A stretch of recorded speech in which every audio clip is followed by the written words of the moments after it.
la,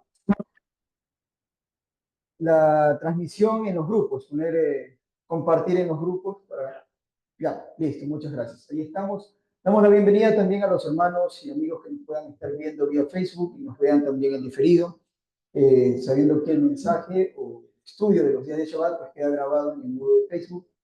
Mientras se lo permite, también hay enseñanzas entre semana y lo que es el canal de YouTube, ¿no?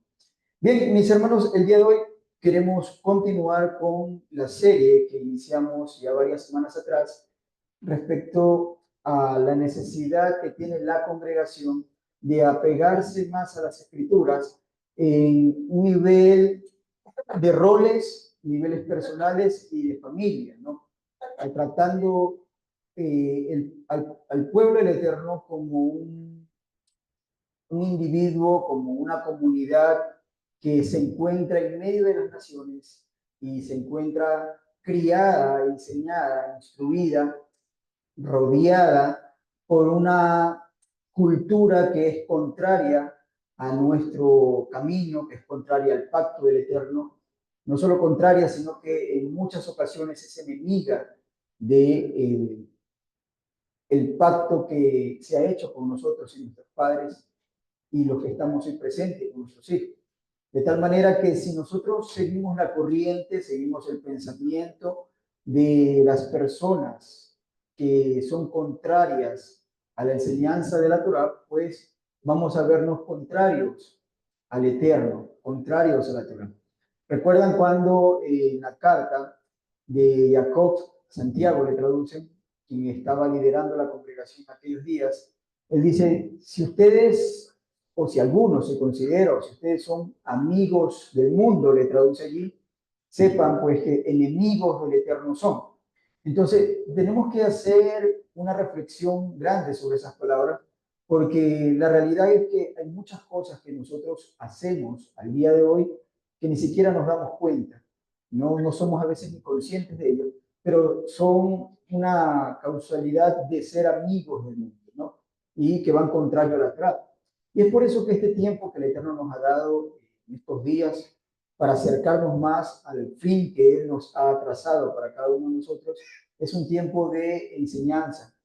Pero lo lindo de la enseñanza es que realmente lo logremos poner en práctica, porque de nada nos serviría, y el mismo Santiago dice, ¿no? Que de nada sirve ser un oidor olvidadizo. De hecho, hasta más, un juicio mayor pues, se vería. Pedro es el que escribe, o la carta de Pedro es la que está registrada, de que aquel que, habiéndole conocido, pues no siguió el camino trazado, pues mejor le hubiera sido no haberlo conocido. Entonces, en este sentido, es necesario que prestemos atención, y cuando se dice prestar atención no solamente teóricamente, sino que lo llevemos a la práctica, a la vivencia. Porque al fin y al cabo, la idea de esta enseñanza y de todas las enseñanzas que se dan en el ministerio basadas en la Torah, pues son para mejorar nuestras vidas. Puede que el cambio, la idea del cambio en su momento sea algo difícil, pero no es para mal, realmente es para bien, porque todo lo que enseña la Torah es para que les vaya bien a ustedes y a sus hijos. Si nosotros no caminamos conforme a la enseñanza de la Torah, pues vamos a darnos cuenta que estaremos sufriendo los mismos males que sufre el pueblo que no conoce la Torah, lo cual no debería ser así, no es el patrón que el Eterno estableció para su pueblo. Él dice, cuando salen de Egipto, nuestros antepasados salían al desierto y Moisés fue ordenado indicarles que si ustedes guardan mis mandamientos, guardan mis decretos, ninguna de las enfermedades y las plagas y los dolores que sufrieron en Egipto, que sufrieron los egipcios, les va a acontecer a ustedes. Y esa es la realidad. Si nosotros nos comportamos como ellos, nos vamos a sufrir lo mismo que ellos. Vamos a padecer las mismas situaciones que ellos. Vamos a tener los mismos dolores que ellos, que la gente que nos rodea, que es contraria a la Torah. Pero si nosotros cuidamos nuestro modo de vivir, cuidamos nuestro modo de dirigirnos y conducirnos en la vida conforme a la Torah, vamos a encontrar que las cosas que les acontece a ellos para nosotros llegaría a ser como sorprendente. Bueno, como que, chútica, ¿por qué te sucede eso? Porque tú has tomado este camino, esta decisión. Cuando lo lógico y lo sabio, vamos a verlo de una manera muy sobria, ¿Por qué ellos toman ese tipo de decisiones si esto es lo que nos indica la sabiduría? Esto es el sentido común muchas veces, ¿no? Entonces, no vamos a ver ese mismo tipo de problemas dentro del pueblo, ¿no? Pero vemos que es necesario enseñar por esas circunstancias. Bien, recuerdan que nos quedamos en la clase del varón, estábamos hablando de los atributos que el varón debe tener, el varón de Torah, hombre de Torah, debe tener para poder ejercer su función correctamente, adecuadamente, dentro de su rol o su lugar en el pueblo.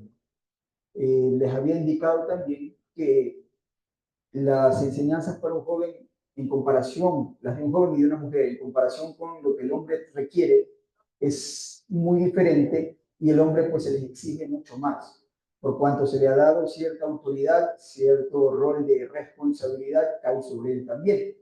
Entonces, esa es la idea que estamos tratando de llevar. Y si usted recuerda, como siempre me gusta hacer una especie de recordatorio de lo que vimos las semanas pasadas, para que nunca se nos olvide y así poder reforzar el conocimiento, habíamos hablado en las primeras clases con respecto a la autoridad y cómo el hombre tiene que ser un ejemplo de cómo se guarda la autoridad, porque sobre él también hay una autoridad, ¿no? Y que no podemos exigir autoridad y que respeten nuestra autoridad si nosotros no respetamos la autoridad que está por encima de nosotros. En este caso es Yeshua, su palabra, su mensaje. Habíamos hablado con respecto a que un hombre que ama a su mujer, a sí mismo se ama, ¿no?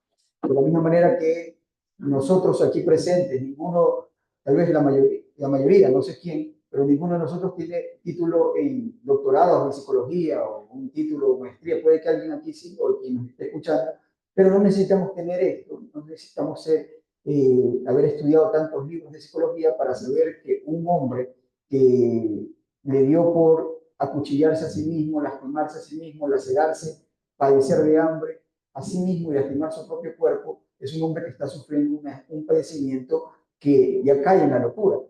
Lo mismo, la misma imagen, si vemos a un hombre que se lastima a sí mismo, esa es la imagen que le tengo a ver cuando un hombre lastima a su esposa. Porque él dice, ningún hombre jamás lastimó, ningún hombre cuerdo jamás lastimó a su propia carne. Por consiguiente, habíamos iniciado esa enseñanza, o habíamos visto esa enseñanza de que somos una sola carne, lo que enseñaba Pablo, y que el hombre que ama a su mujer a sí mismo se ama, ¿no? Y luego habíamos visto, en la siguiente clase, pues con respecto a la instrucción, lo que el hombre tiene que cumplir como un instructor. Y entre esas cosas, le decíamos que era necesario que el hombre esté dedicado o dedique un tiempo de su vida a la enseñanza, perdón, al aprendizaje. Y obviamente la enseñanza, pero por lo menos como guiador, ¿no? Porque el hombre es el que tiene que transmitir, así era como estaba en la Escritura, el hombre transmitía el mensaje. Por eso es que Pablo les dice a una congregación fuera de Israel, tenía que decirle estas cosas, pregunten en casa a sus maridos, ¿era por qué? Porque no se saltaba la autoridad, y decía, él tiene que enseñarte, y el hombre tenía que enseñar a los hombres, y los hombres enseñaban a sus familias. Esa era la idea, el patrón que estaba recordando en un lugar, si no recuerdo, es Éfeso, en ese momento, ¿no? Y veíamos también la importancia de que hagamos las cosas, o sigamos los pasos que dejó Abraham.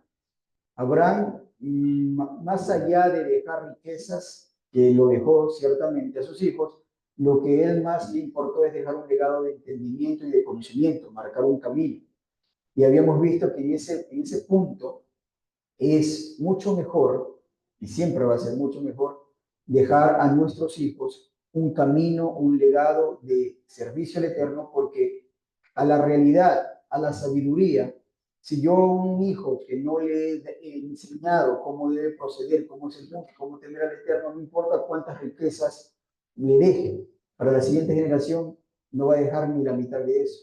No puede que en su generación se pierda todo eso. Y la idea es haber visto lo que ocurrió con el que le llaman el hijo pródigo en esa parábola, porque así ha ocurrido, esa es una realidad.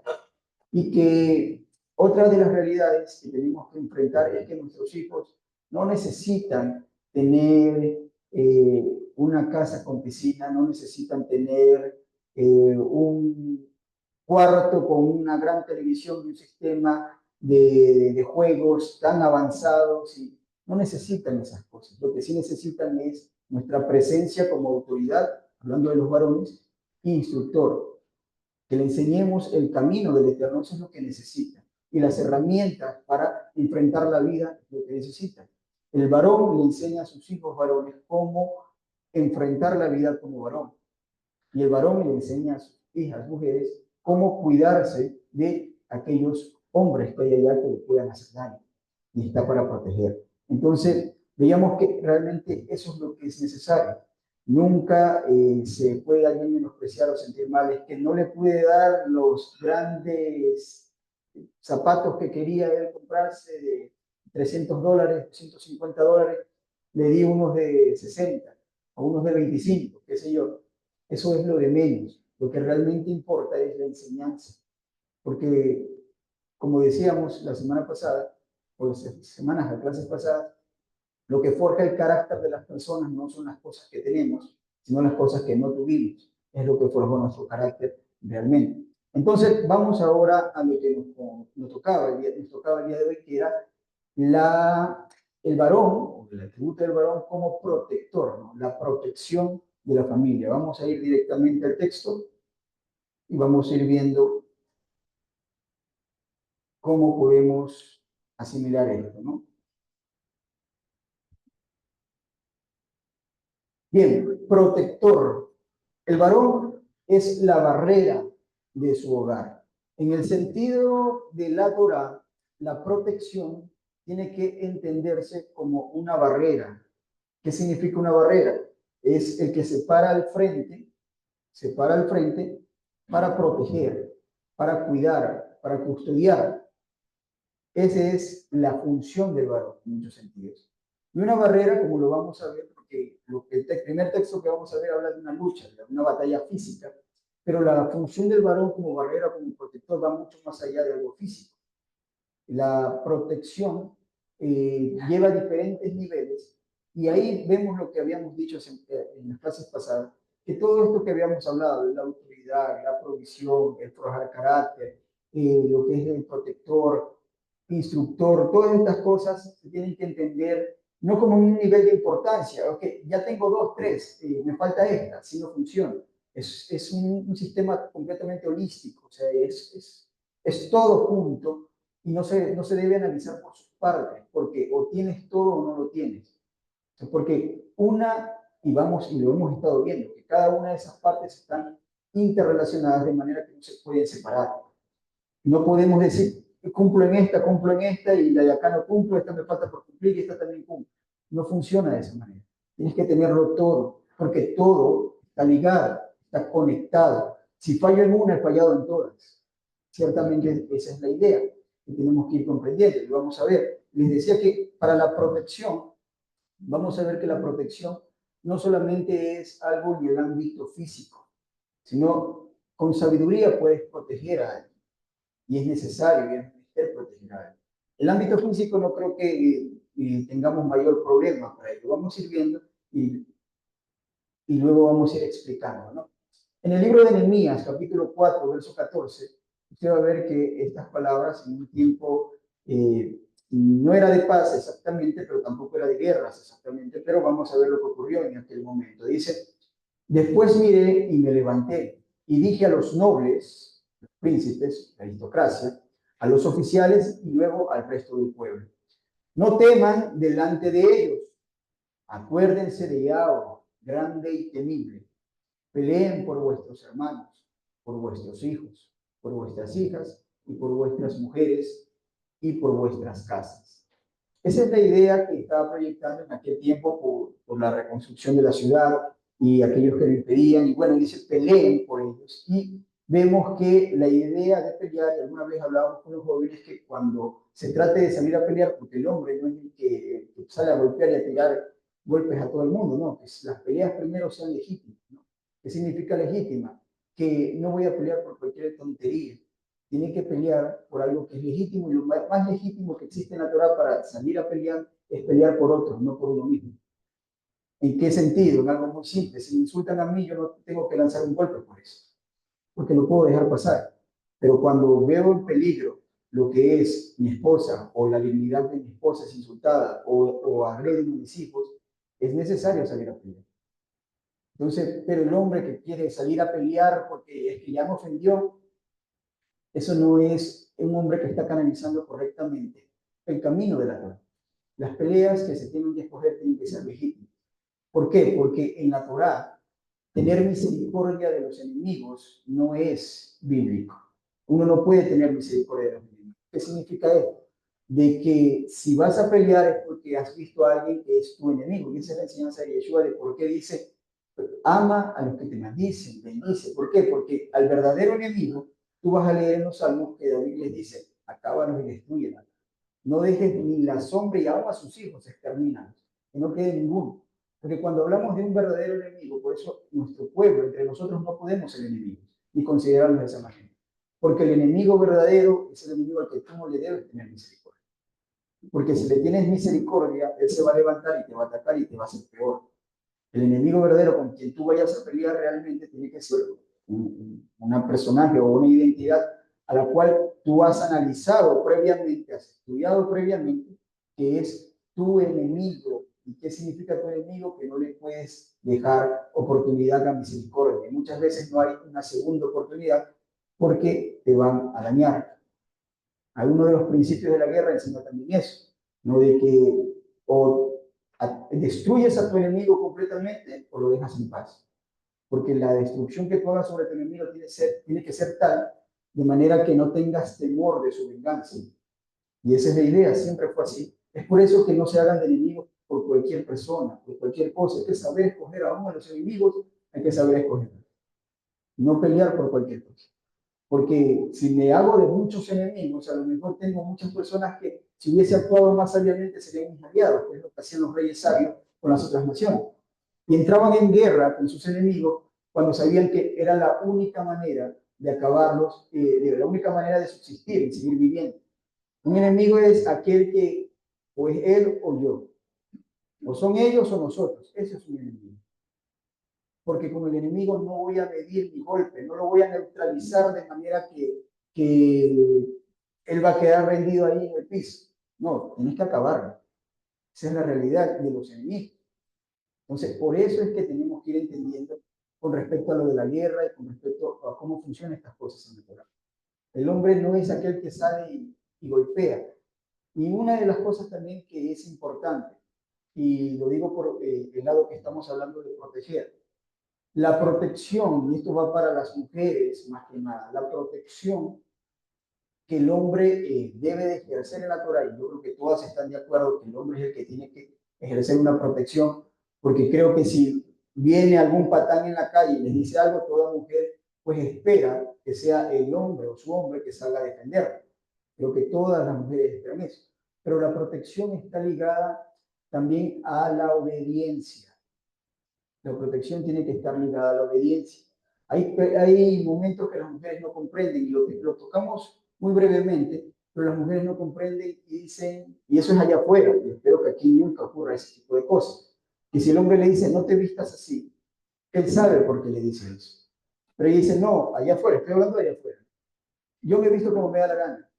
Y luego viene alguien a faltarle el respeto y esperan que salga el hombre a protegerlo.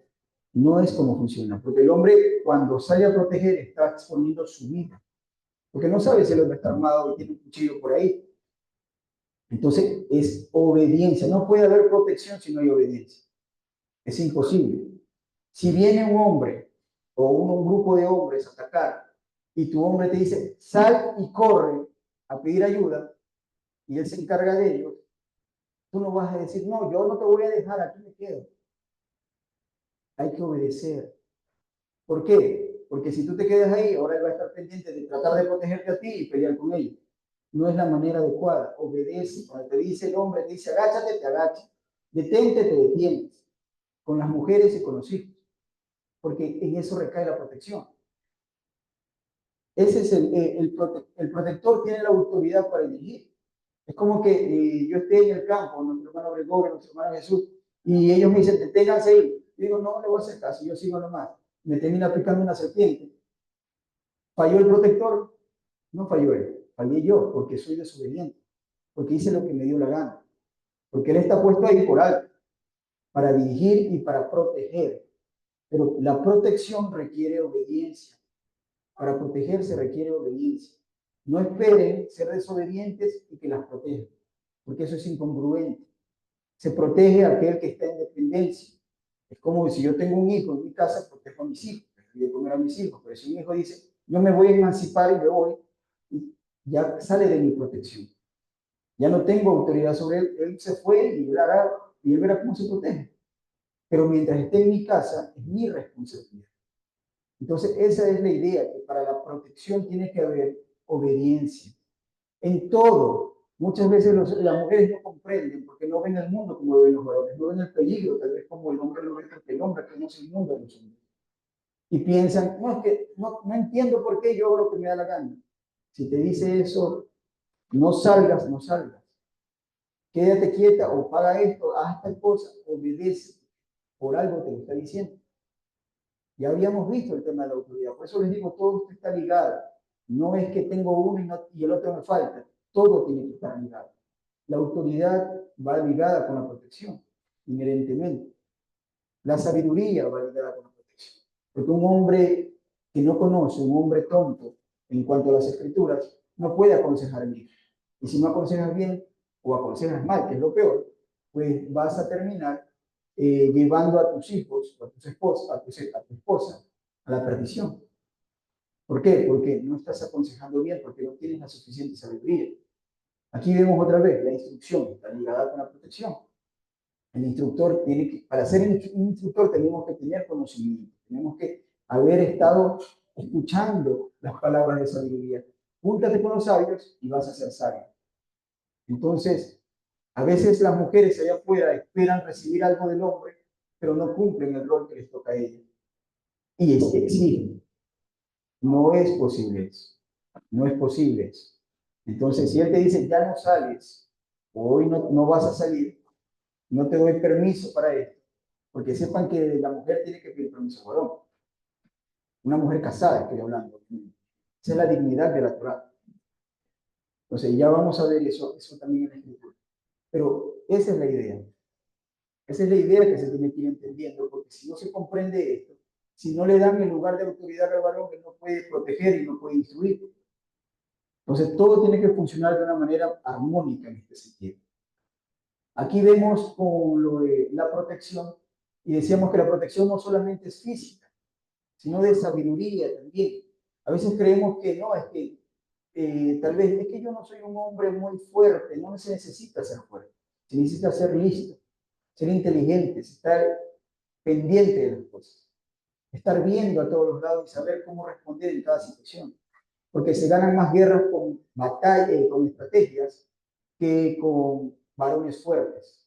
Y de hecho, en la escritura usted va a ver que todas las guerras que ganaron, no las ganaron con multitud de hombres fuertes, las ganaron con estrategia. Porque el Eterno les revelaba la estrategia para vencer. Nunca fue por la fuerza de hombre. Eran un instrumento en el cual se veía y se utilizaba para ganar la guerra, obviamente. Pero siempre fue por la estrategia. Se protege más con estrategia que con fuerza. Entonces, si ustedes han visto la edificación de los castillos antiguos, ustedes van a ver que la parte de la entrada tienen unas puertas inmensas, unas puertas muy grandes. Pero cuando van al segundo piso, la puerta del segundo piso, para subir son unas escaleras muy estrechas. Afuera es, como les digo, unas puertas muy grandes. Y para subir son escaleras muy estrechas que solamente puede pasar una persona caminando. ¿Cuál es la razón de eso? Es estrategia, sencillamente. Porque el castillo protegía a alguien. Y de tal manera que si 50 personas entraban armadas por la puerta ancha, arriba una sola persona o máximo dos personas, arqueros, podían defender de esas 50 personas, porque tenía que venir uno por uno. No podían venir en multitud. Era uno por uno. Tiraba uno y tiraba el otro. E iban cayendo. Y una sola persona era capaz de defender a un ejército de 50. Esa estrategia. No se ganan las guerras ni se protege solamente con fuerza. Se protege con inteligencia, con sabiduría. Y es por eso que es nuestro menester tener a los varones, tener sabiduría para dirigir, para poder salvaguardar la vida de nuestras familias. Vamos a continuar con la lectura, ¿no? Estoy aquí, es importante lo que vamos a ver en esta parte. Miren, ahí tenemos a un esclavo, esto está en 2 de Pedro capítulo 2, 19. El contexto de esto, Pedro habla de falsos maestros. Y Pedro, en ese contexto de falsos maestros, él dice, ellos les prometen libertad a ustedes y son ellos mismos esclavos de corrupción. Porque el que es vencido por alguno es hecho esclavo del que lo venció. Y eso es una realidad en la guerra. El que es vencido por alguno es esclavo del que lo venció. Miren que dice, ellos les prometen libertad como que ya son libres, pero son ellos mismos esclavos. El sentido, les digo, es, de lo que él está hablando es de falsos maestros. Y todo el contexto habla de eso. Pero el principio de aquí es claro y se puede extrapolar a la idea que queremos llevar con respecto a la familia. Un hombre que es esclavo de la transgresión no puede liberar a un pueblo o a su familia de la transgresión. ¿A qué queremos llegar? Que si bien yo creo que todos entendemos, aquí ya estamos pasando a otra parte, pero yo creo que todos entendemos que el hombre físicamente tiene que salir a proteger. Yo no creo que tenga que expandirme mucho en esa parte, como para entender de que si hay unos maleantes o se encuentran en una situación semejante, el hombre es el que tiene que salir y ponerse frente y dar su pecho si es que tiene que morir por alguna situación por proteger a su familia. Yo no creo que tengamos que explicar mucho eso. A diferencia de esas cosas que nos enseñan, y no sé si ustedes han visto varios de esos videos en internet donde vienen asaltantes en una moto a una pareja y el muchacho es el que más sale corriendo y la chica la deja botada.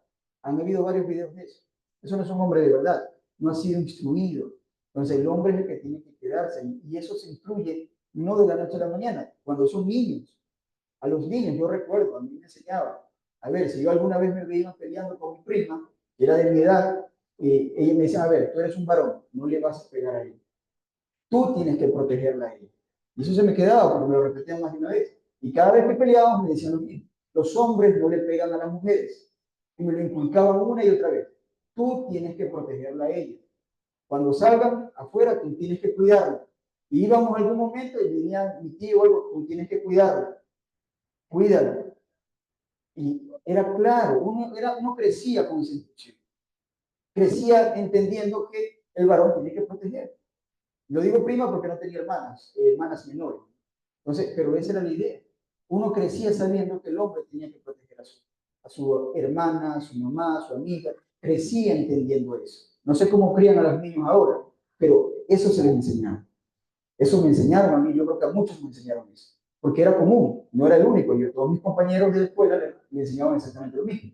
Entonces, en ese sentido, tenemos que entender eso, que no creo que abordemos más el punto de la protección física. Vamos a otras cosas que son más subestimadas y no se dan la relevancia necesaria, como este tipo de libertad, que es a través del conocimiento, a través del entendimiento. Miren que aquí dice, si alguien es vencido por alguno, es esclavo del que lo venció, y él está hablando del contexto del pecado. Si alguien es vencido por el pecado, es esclavo de ese pecado. Yeshua dice que cuando conocen la verdad, serán verdaderamente libres. ¿Cuál es la idea de que un hombre que es vencido constantemente por sus debilidades no puede liberar a su propia familia de ello? Necesitamos, por eso les digo, el hombre tiene que ser el ejemplo, el puntal, el que puede más, el que se esfuerza más en ese sentido para poder liberar a su familia de eso. Ese es el llamado. Para cómo puedo yo decirle o enseñar a que sean libres de tal transgresión si yo vivo en la transgresión.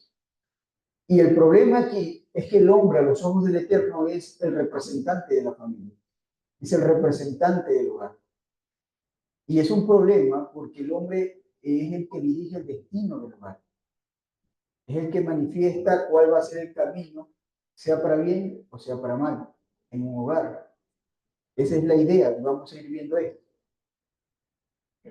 Veamos esto en el libro de Éxodo, para que vean qué tan relacionado está la instrucción, la protección con respecto a esto, porque hasta del Eterno hay que proteger a nuestros hijos. ¿Qué significa esto? De que no transgredan la Torah, porque el Eterno no va a tener un cuidado sobre ellos. Mientras ellos estén en mi casa, pues soy el responsable de ellos.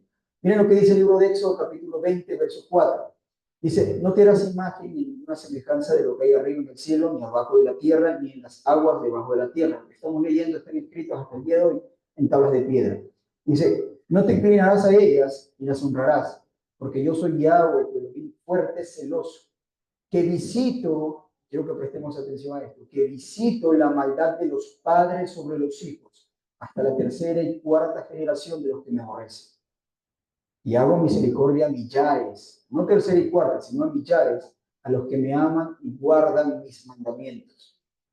Por eso les digo, un hombre tiene que proteger al Eterno incluso de sus hijos. Perdón, tiene que proteger a sus hijos incluso del Eterno. ¿Qué significa esto? No estoy diciendo que el Eterno sea malo, sino que si yo no instruyo bien a mi hijo, pues el Eterno va a arremeter contra él, porque él es justo. Va a reclamar injusticia, porque mi hijo está dentro del pacto, mi hija está dentro del pacto.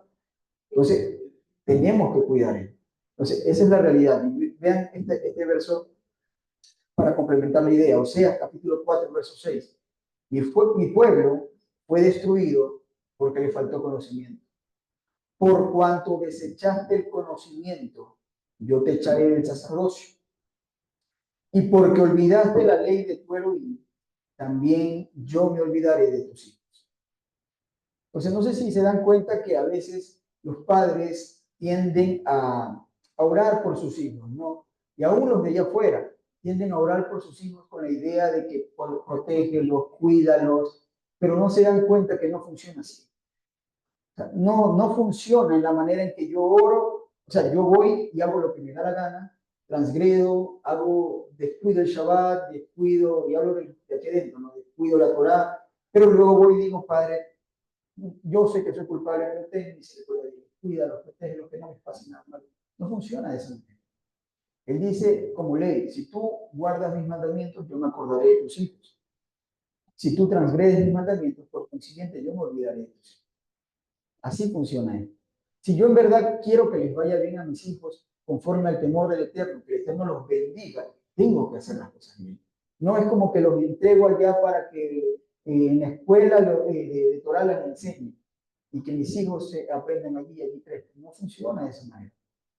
Así no es. La gente piensa que yo puedo ser irresponsable con el Eterno, pero mis hijos sí van a estar bien. Así piensa la gente allá afuera, los que no tienen este conocimiento de Torah. Ellos son adúlteros, roban, engañan, estafan, pero si van a la Virgencita y cuidan, Virgencita cuida a mi hijo mientras va a la escuela y esto de aquí por acá, y piden toda la bendición, lo llevan al sacerdote para que les haga bendición, como que diciendo, ellos son ellos, por favor, míralo solo a ellos, no, y yo soy yo acá aparte, si tienes que castigar a alguien, castigan a mí, ellos no. Funciona así con el Eterno porque nuestros hijos son parte de nosotros. Lo que nos afecta a nosotros afecta a ellos. Estamos ligados, somos nuestra descendencia, nuestro linaje.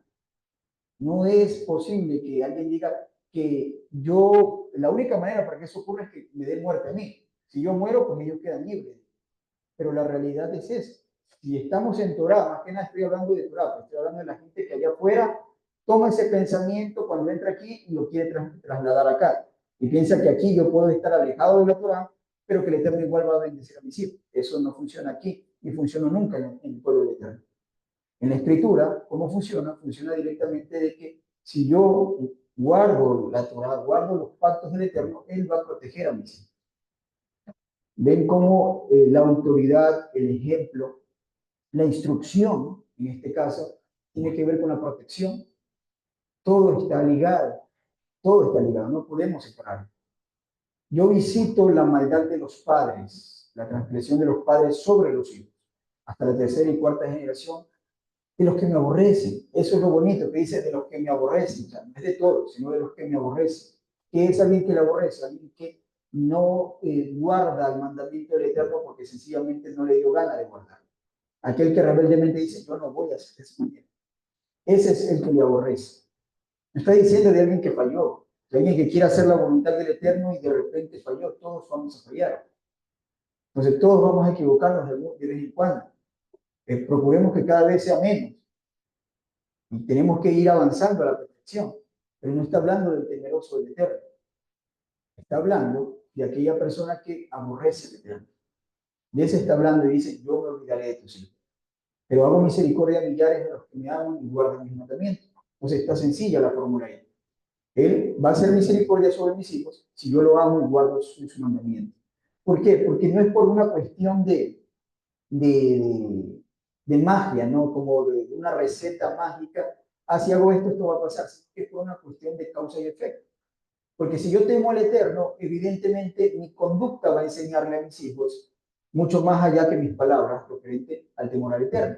Si yo soy una persona que transgrede la Torah, con mi conducta, no importa cuántas veces le lea la Biblia en las noches a mis hijos, si ellos ven que mi conducta es contraria a lo que está predicando, ellos no van a seguir lo que es lo que yo estoy hablando, van a seguir mi conducta, mis actitudes. Eso es lo que van a copiar ellos. Entonces, por eso es importante entender que el ejemplo es mucho más fuerte que una palabra, mucho más fuerte que una predicación que yo pueda hacer a mi familia, sino el ejemplo que ellos están viendo. Porque el ejemplo es lo que les va a cimentar y les va a crear bases, y les va a dejar grabado en la memoria y decir, yo me acuerdo cuando mi papá hizo esto. Yo me acuerdo que un día, porque se van a sorprender de ver cosas que tal vez mi mundo hace de otra manera, pero yo me acuerdo que mi papá actuaba así. Yo recuerdo que mi mamá nunca dijo eso, ni nunca actuó de esa manera. Yo recuerdo que cuando esto pasó, mi mamá resolvió de esta manera. Y esas cosas son lo que los van a dejar ahí embarcados. Más que yo pase palabras y palabras, y lectura, creyendo que eso les va a ayudar más allá de lo que es el ejemplo. Porque el ejemplo es la instrucción de lo que le enseñamos en teoría. Porque ahí ellos van a relacionar, pero cuando yo le predico algo y luego hago algo distinto, sufren una especie de disociación cognitiva, porque no entiendo cómo es eso. Y como para mala suerte en la mente de ellos somos su autoridad, para mala suerte en estas condiciones de transgresión, somos su autoridad, ellos ven, si mi autoridad hace eso, significa que está permitido hacerlo, eso está bien, porque mi autoridad lo hace. Salvo que lleguen en algún momento donde empiecen a tener ya información por ellos mismos, a tener sus propias ideas un poco más elevadas y van a decir, no, mi papá hacía mal. Pero hasta que eso ocurra, ¿cuántos errores tuvieron que haber atravesado para que logren esa conclusión?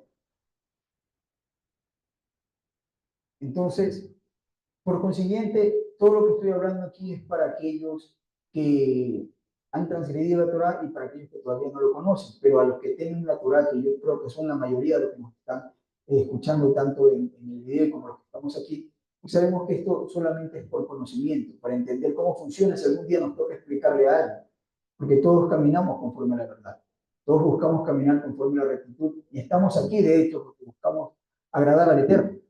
Entonces no es algo de lo que tenemos que asustarnos. Como Pablo escribe a Timoteo y dice, tú no tienes por qué temerle al guardia con la espada, a menos que transgredes. Ahí sí tenle miedo. Pero él está ahí para ayudarte, para defenderte. Pero si transgredes, entonces sí tenle miedo.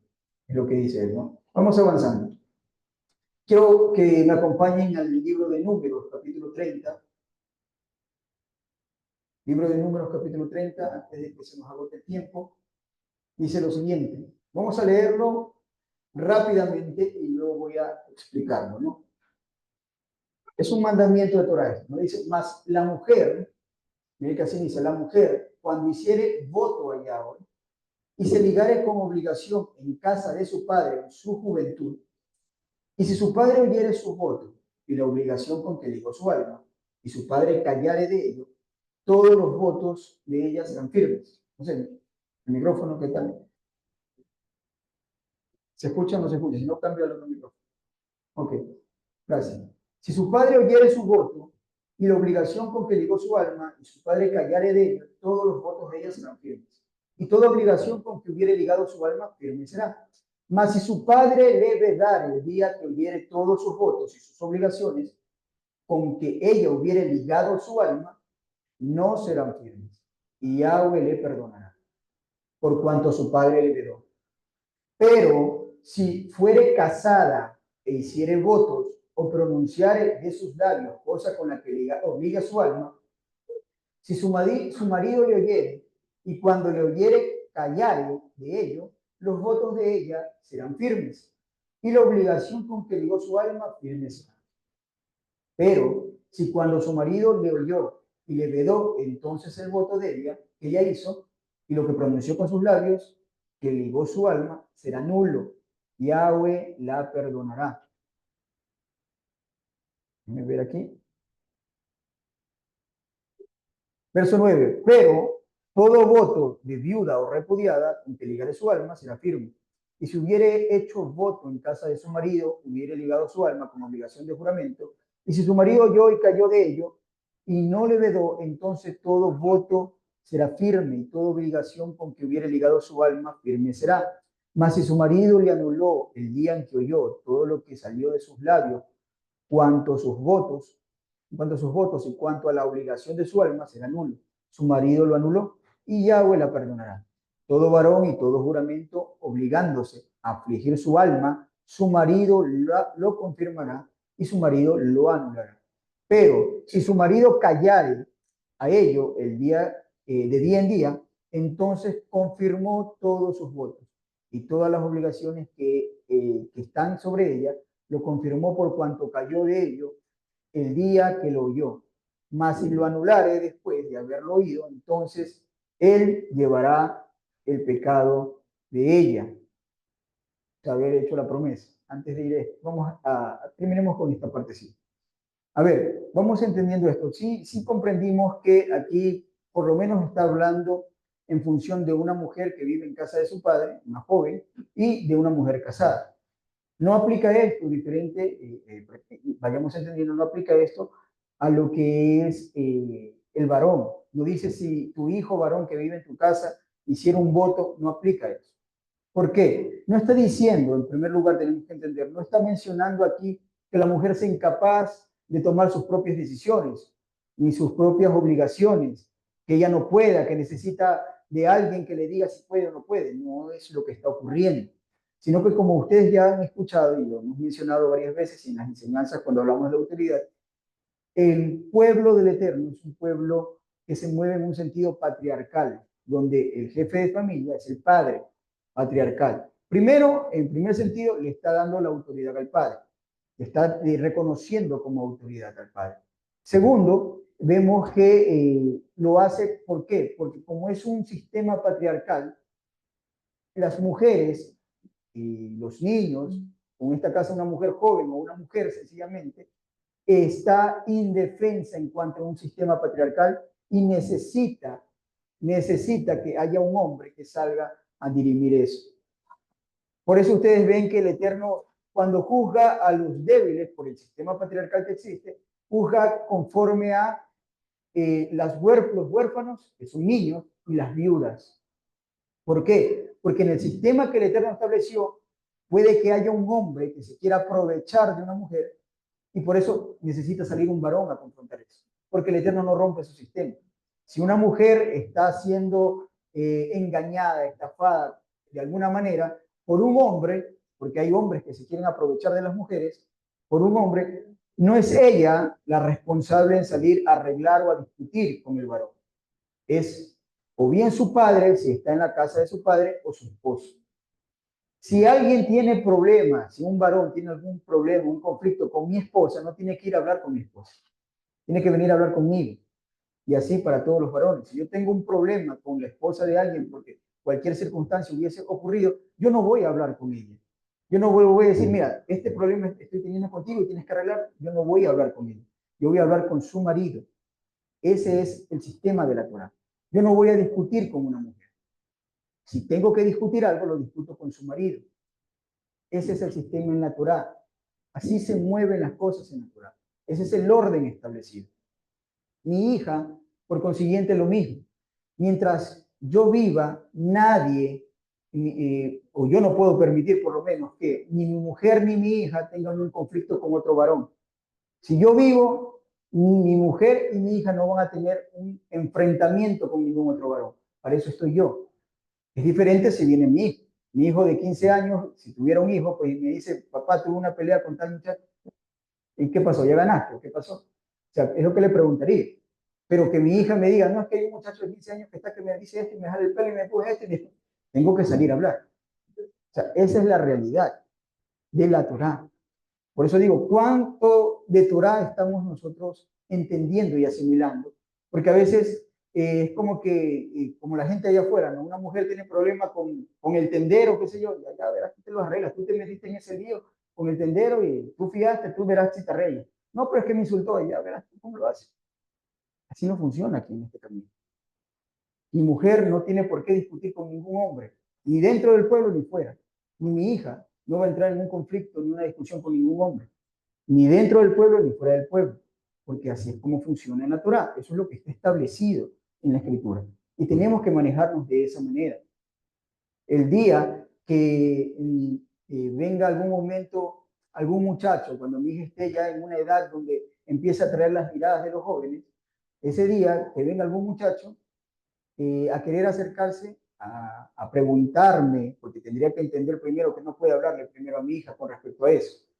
O sea, porque si ya le viene y le habla a mi hija directamente de lo que quiere y lo que siente y le dice seamos novios sin haberme consultado o seamos enamorados sin haberme consultado, desde plano ya descalificación, porque está saltando mi autoridad.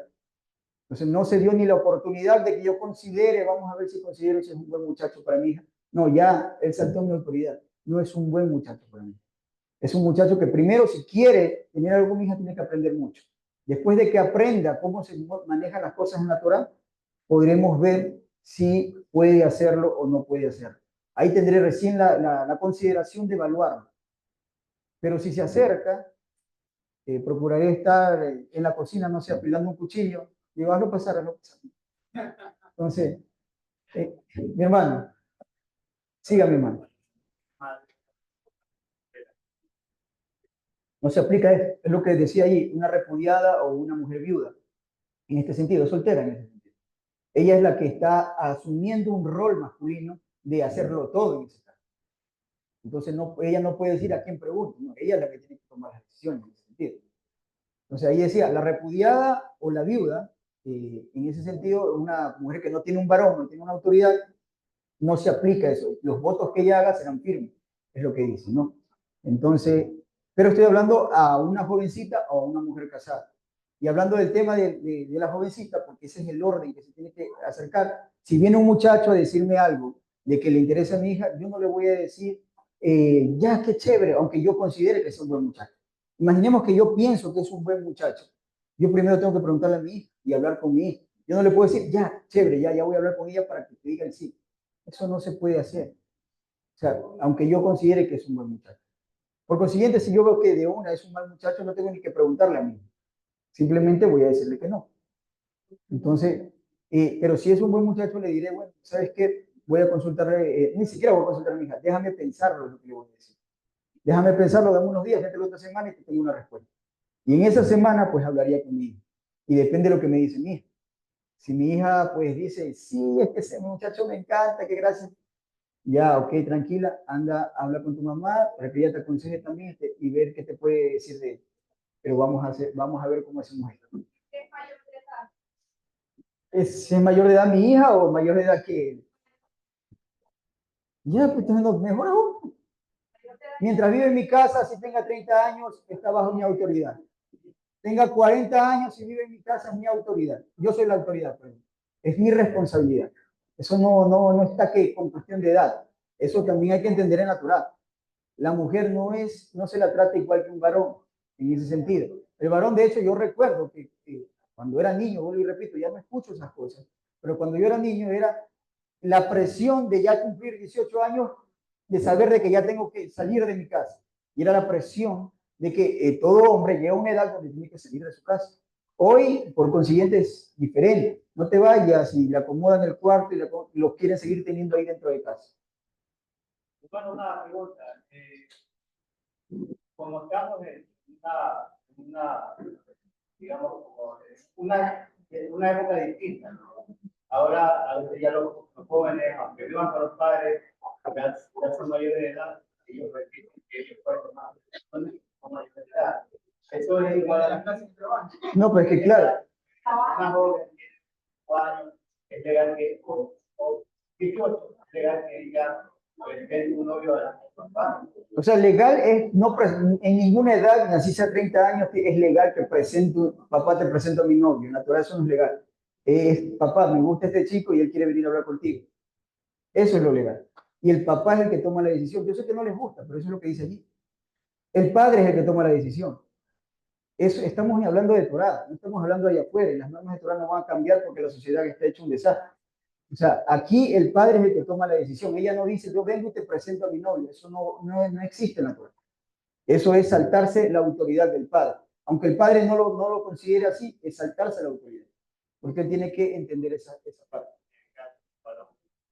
El varón, por consiguiente, lo que hablábamos de los jóvenes, puedes tener 25 años, pero si sigues viviendo en la casa de tus padres, dependiendo de tus padres para todo, no es que trabajas y les ayudas, sino que dependes de ellos, sigue siendo un niño, está bajo la autoridad de su padre.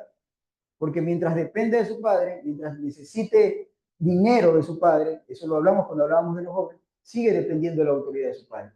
Y el que es inculcado en la Torah, pues va por consiguiente el respeto. El que es inculcado en la Torah no va a tener ni problema con la autoridad del padre, porque sabe que el consejo que le da a su padre va a ser para bien. Sabe que, por último, debería entender, aunque los muchachos a esa edad tendemos hasta nublarnos, pero deberíamos entender de que si mi padre me dice, mi hijo, esa chica no te conviene, es por algo que él ve por su sabiduría y sus años de experiencia que tal vez yo no puedo ver. Entonces, habría que escuchar a los padres en ese sentido. Pero bueno, entonces, para terminar, pues les decía, y con esto concluyo, que en este caso, pues cuando le toque hablar otra vez con este muchacho, cuando él venga la siguiente semana, yo, si mi hija dijo que no, y dijo no, yo no quiero para nada, yo no le voy a decir a ese muchacho, mi hija dijo que no, me agradas, pero mi hija dijo que no. No le puedo decir eso porque yo no voy a poner nunca en conflicto a mi hija con un varón, porque ahora él va a ver la madre de ella. O sea, yo tengo que cuidar y tengo que decir, yo digo que no. Así sencillamente. Porque tenemos que proteger a nuestras mujeres y a nuestras hijas, y protegerlos hasta con sabiduría, de cualquier cosa, hay que ser sabios en eso. Entonces, esa es la idea, yo termino con eso, mis hermanos, le doy paso a nuestro hermano Marcelo Pazmiño, que nos va a ayudar y nos va a acompañar con la enseñanza de la tarde. Gracias, hermano.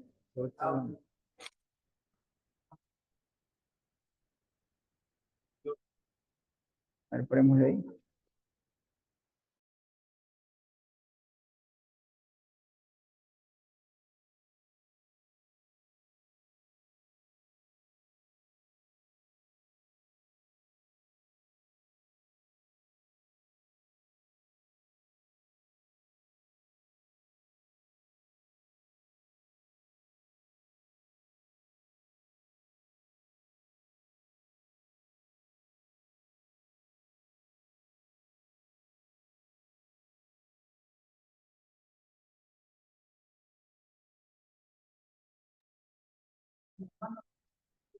Por aquí estamos. Shabbat Shalom a todos. A ver, si estamos con ánimo o no estamos. Ah, el día es desobediente. Okay. Bueno, ¿cómo estamos por acá? A ver, por este sector. Shabbat Shalom. Si están conmigo, si están conmigo. Ok, vamos a ver si me sigue el camarógrafo. Bien, interesante, ¿no? Esa enseñanza de Manuel, interesante. Pero ¿sabe cuándo se vuelve más interesante la enseñanza, hermanos? Si están conmigo, si me están escuchando, ¿sí? ¿Sabe cuándo se vuelve más interesante la enseñanza? Cuando se practica, no cuando se la escucha solamente. Y entonces llega el día lunes y ya se olvidó la enseñanza. Yo le agregara algo, aunque estamos corto de tiempo y la enseñanza a mí es larga. ¿Sabe qué? Acerca de lo que decía Manuel, viene una chica y le dice al padre o a su familia, te presento a mi novio, ¿no? Y resulta que, bueno, no solo novio, sino como dicen ahora, ¿no? Ok, como dicen, novios con derecho o algo así, no sé. Ahora escuché por ahí otra cosa más. Bueno, amigos con derecho, ¿no? O sea, te presento a mi novio, pero resulta que el novio la conoce más profundamente que ella misma, ¿no? Entonces, ya no es novio, pues, ya es marido, pues, ¿cierto? Pero así vive el mundo, ¿sí? Así cambió el mundo. Y nosotros tenemos que restaurarnos. El mundo puede ser como sea, pero si nos estamos restaurando, tenemos que realmente vivir como dice la Torá que se debe vivir. Puede ser que a los jóvenes no les agrade la instrucción. No importa que no les agrade, pero la obligación nuestra es enseñarlo. Si no les agrada a los jóvenes, obviamente pues no van a seguir la instrucción. Pero como ya le hablamos, el Eterno se encarga de obligarlos a que la cumplan. Y yo he visto los métodos que tiene el Eterno para obligarlos. Esto es sencillo. Lo único que tenemos que hacer nosotros es decir la instrucción. Y el resto no depende de nosotros. Y el resto viene de ustedes. Si quieren les cuento cómo hacen y cómo les va a hacer a cada uno. Y entonces ahí, cuando les comienza a pasar, van a decir, sí es verdad. Y el Eterno sí existe en la vida. Ok. Bueno, fíjense ustedes que precisamente para complementar lo que Manuel viene enseñando, yo les traje un tema. La primera parte de este tema creo que la hice hace unos 10 años, más o menos, ¿no? Estábamos en Alborada. Creo que Manuel recién llegaba. Manuel, tú ya tienes 10 años, ¿no? Sí, bueno, yo calculo más o menos por ahí, porque yo hice esto cuando estábamos reuniéndonos en Alborada. Y no sé qué tiempo.